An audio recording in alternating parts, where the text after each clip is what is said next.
ناس هم دار الافتا کې یو چا یو مسج راواستوي چې نن پر لایق یو کس خپله مور وژلې ده په توپنچه باندې. استغفر الله العظیم. د روژې مبارکه میاشت ما ته مخکې هم وویل چې د الله رسول صلی الله علیه وسلم منبر ته خطي شرایع کړی ده، الله شرع کړی ده، رسول الله مې نور باندې ور شوی دی. آمین. هغه کم یو دی د الله د رحمت څخه د لرې وي، لعنت وي پر هغه کس باندې چې د روژې میاشت راسي او دی د ګناهو ډک واوسي. لعنت وي پر هغه کس باندې چې د چا په کور کې سپین ږیری پلار وي او سپین سرې مور وي، لیکن د ده څخه په بغار باندې هغه خو پرېږدي چې دی ټک ټک په توپنچه باندې وي. حدیث کې راځي نبي علیه السلام فرمایي د غټو ګناه کبیره څخه یوه ګناه کبیره دا ده چې سړی خپل پلار ته ښکنځل کړي. صحابه عجب پاک خلک هغه وایي یا رسول الله داسې یو بدبخته پیدا کېدلی شي چې پلار ته ښکنځل کوي. هغوی ته د دې زمانې څه پته وه چې هغه به راولاړېږي پلار او مور به ولې په شهادت به رسوي او وژني به. څنګه نه شرمېږي؟ لږ سوچ وکړئ. مور هغه انسان دی چې ته یې نه میاشتې په خېټه کې ګرځولی، د دې خواړه به ستا خواړه وه، بیا د پیدایش چې کوم تکلیفونه وه دا یې ستا په وجه پر ځان باندې وړي دي. زما زوی دي بیا چې کله ته پیدا سوې دې مور به په غېږ کې ګرځولی، پلار به دې بیدو ستا په بغار باندې به پلار تا او مور دواړو ته خپشکه کول، ښکنځل به کول. مور به ته وایستلې، جلا به یخ ته ولاړه وه، ته به ارامولې. ستا ژړا به د دې ژړا وه، ستا خندا به د دې خندا وه، ستا یخ به د دې یخ و. ځان به یې یخ ته ورکوئ، خپل د ځان بستر به تا ته هواروئ او ته به ګرمه بستر. نن ستا د مور سره احسان دغه سو. کله چې به یو میلمه رالی، یو ورور به رالی، یو پلار به رالی، 1025 به ورکړي، 1500 روپۍ به ورکړي چې واخه دا ستا د کالو خرچه ده. دې خپل کالي پر ځان حرام کړي وه بچی، ستا دپاره ټوکران جمع کول او تا ته ښایسته ښایسته کالي جوړول. هغه مور چې هغه د خپل سینې څخه 2.5 کاله تا ته شیدې درکړي، ترشکي به نه خوړل، داسې شی به نه خوړلی چې زما پر بچي باندې بد ولګېږي، زما شیدې بیا پر ده باندې بد بدل. نن د هغې مور دغه احسان سو چې یو بدبخته راولاړېږي، ځوان سو، اوس نو مور ورته په امیدو باندې ده چې زما بچی الحمدلله الله را ځوان کوي، اوس به نو زما ارمانونه په ده پوره کېږي، زما د سترګو یخوالی به وي. مور خوارکي به دې څه خبره وه چې د دغه بدبخته د لاسه به زه ځم د دنیا څخه. افسوس په موږ باندې. مه کوئ ځوانانو،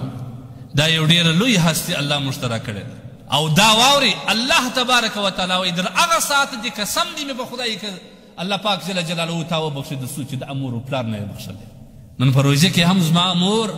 یا زموږ د معاشرې سپین ږیری بابا په سرو اوښکو باندې ناست د چا د وجې ناست هغه اولاد چې د تم ورته کول چې دا به زما د سترګو یخوالی، نن د هغه اولاد بدبخته د وجې پلار په سرو اوښکو ناست دی، ږیره په اوښکو باندې لنده خشته، د روژه مات په وخت کې الله ته ژاړي، د تهجد په وخت کې خدای ته ژاړي، د خپل اولاد خواستونه کوي. حدیث کې راځي نبي علیه السلام فرمایي اکبر الکبایر ان یلعن الرجل والدیه، د ټولو غټه ګناه کبیره دا ده چې یو سړی خپل پلار ته ښکنځل کوي. نن په معاشره کې څومره دي، هغه وخت خو صحابهو زړه ته نه ولیدل چې یو کس بدبخته دې راولاړېږي خپل پلار ته دې هم ښکنځل کوي، د صحابهو زړه ته نه ولیدل. نن په معاشره کې 1400 کال در مخه روایت چې د الله رسول بیان کړي دي، نن یې موږ په سترګو باندې وینو. داسې بدبختان سته چې پر مور باندې خپل لاسونه پورته کوي، الله دې لاسونه فلج کړي، خپله مرداره خوله مو ورته پورته کوي او ښکنځل نسبتونه ورته کوي پلار ته کوي. نو دا به خپل نیکبختي بیا په مخه ویني او که بدبختي به وي. ډېر مې زړه درد وکړي. نن هغه مور د دې به هم په خوله باندې روژه وه،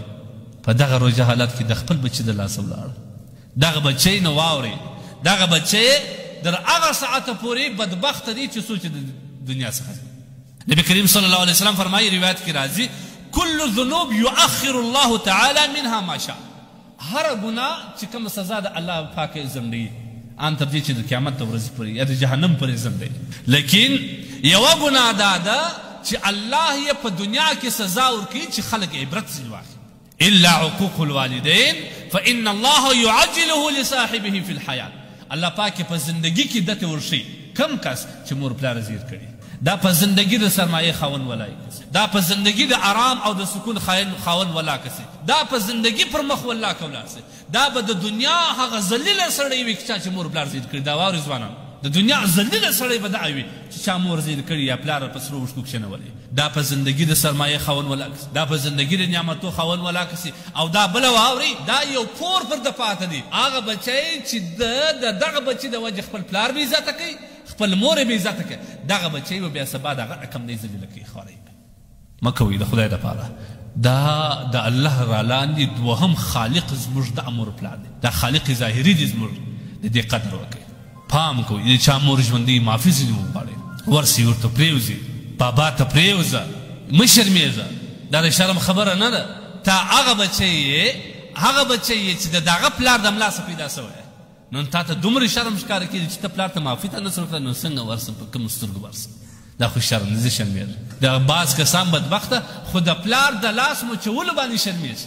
څنګه د پلار لاس د اخیرا لاسونه زه څنګه ورمچ کړم دا به بیا هلته تا ته معلومه سي چې د قیامت په ورځ موږ ټول د الله حضور ته ودرېږو هغه د مور و پلار خدمتکاران و جنت ته رواني بدبختان و جهنم ته په ډلو ډلو رواني بیا به هلته ته لاسونه مې های های های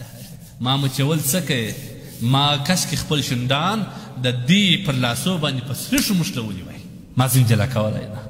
ما نه زنجله کولی دا روایت زموږ د نن ورځې آخري روایت دی سبا څخه زما سفر دی د خیر د عمرې نو دا مې ډېر د زړه د درده دا درته ویلی د خدای دپاره دغه مور پلار نور مه زیږوئ دا د الله د لورې یو غټه سرمایه ده موږ ته خدای راکړې مه کوئ بس دا روژه په بدبختي مه تېروئ دا د الله په قهر باندې نور مه تېروئ کوشش وکړي د دې خدمت وکړي چې کم شي ته یې خواهش وي کم شي ته یې خواست درته کړي یو شي ته یې هوا کېږي هغه شی ورته راوړه دا به ستا دپاره د جنت ته داخلېدو یو غټه ذریعه جوړه سي نو د بلې روژې پورې چې بیا موږ تاسو به ژوندي که به مري الله پاک جل جلاله دې ژوند په روا کړي موږ تاسو ټول ته راکړي خدای جل جلاله دې څو روژې زموږ ستاسو په زندګي کې په بار بار په موږ راولي نو انشاءالله سبا زموږ نن موږ اخرنی سبق دی سبا زموږ سفر دی اخري دعا به وکړو بیا به انشاءالله څه رخصتېږو